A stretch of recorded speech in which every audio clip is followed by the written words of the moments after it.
शंकर भगवान के शिवलिंग का स्नान कराने पर कितने देवताओं के स्नान का पुण्य मिलता है? आपको कथा में पहले भी कहा, 33 कोटि देवता मार्ग में खड़े हैं शंकर भगवान के स्नान का जल पाने के लिए।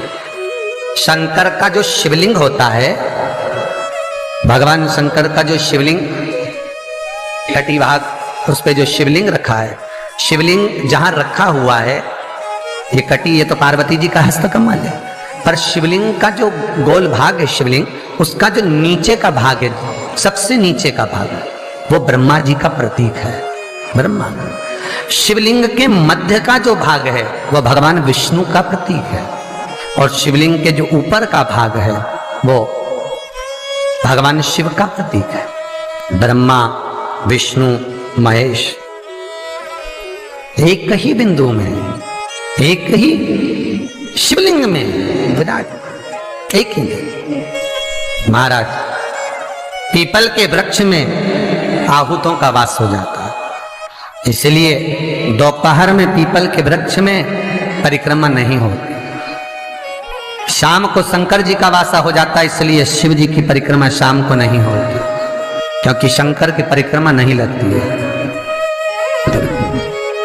रात को कुबेर का वासा होता है, इसलिए पीपल के वृक्ष में दीपावली के दिन रात्रि को 8:30 बजे से लेकर 9:30 बजे के बीच में जो पीपल के वृक्ष के नीचे घी का दिया लगाता है, उसके घर में कभी संपदा की कमी नहीं आती है, क्योंकि कुबेर स्वयं विराजमान होता है पीपल के वृक्ष के नीचे। एक एक पल, एक एक घड़ी, एक एक समय, एक एक नक्षत्र का शिव महापुराण में वर्णन है। यहाँ तक शास्त्र कहता है कि पीपल के वृक्ष की जब भगवान शिव रचना करे, पीपल के वृक्ष की जब रचना करी गई, तो उस पीपल के वृक्ष में भी कौन सा समय किसका है, ये शिव महापुराण वर्णन करती है। सुबह 4 बजे से लेकर 7:30 बजे तक पीपल के वृक्ष में ब्रह्मा जी का वासा होता है। 7:30 बजे से लेकर 10:30 पौने 11 बजे तक पीपल के वृक्ष में भगवान विष्णु का वासा होता है। 10:30 बजे से लेकर पीपल के वृक्ष में 11:30 बजे तक पितरों का वासा होता है। 11:30 बजे से लेकर 12:30 बजे तक पीपल के वृक्ष में आहूतों का वासा होता है। 12:30 बजे से लेकर शाम को 4 बजे तक पीपल के वृक्ष में वासुकों का वासा होता है। 4 बजे से लेकर शाम को 7:30 बजे तक पीपल के वृक्ष में शंकर का वासा होता है। 7:30 बजे से लेकर 9:30 बजे तक पीपल के वृक्ष में कुबेर का वासा होता है।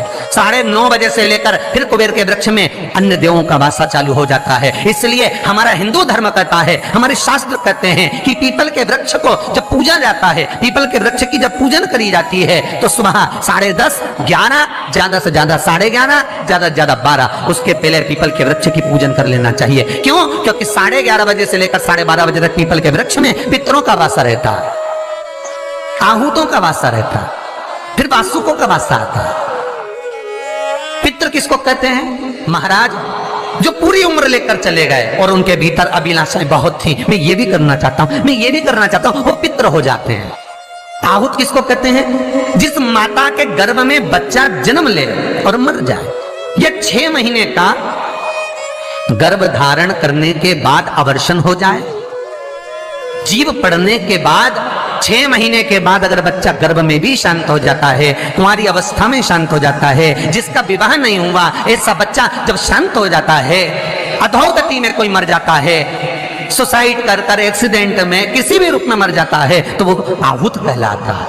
और बहुत ध्यान देना साहब, शिव महापुराण की कथा कहती है पितरों को भाग मिलता है, इसलिए पितृ तृप्त रहते हैं। अगर ज्यादा कर्जा है, कोई व्यक्ति आपका रुपया खाकर चले गया, बहुत टेंशन है, पैसा नहीं है, तो निवेदन है, बहुत अगर व्यापार नहीं चल रहा, बहुत टेंशन में जिंदगी निकल रही है, गलत काम कभी मत करना, मेरे शंकर की शरण जाना, दुख दारिद्र दहन स्त्रोत का पाठ करना। शिव महापुराण की कथा कहती है घी का दिया लगाइए, और घी का दिया लगाकर शमी की पत्तियों को, शमी पत्र को आपसे बन जाए 5, 7, 22, 11, 33, 44, 55, जितनी बन जाए हाथ में लेकर, जिस व्यक्ति से पैसा लेना है, व्यापार नहीं चल रहा, तो उसका स्मरण, कर्जा बहुत हो गया, शिव से स्मरण, दुख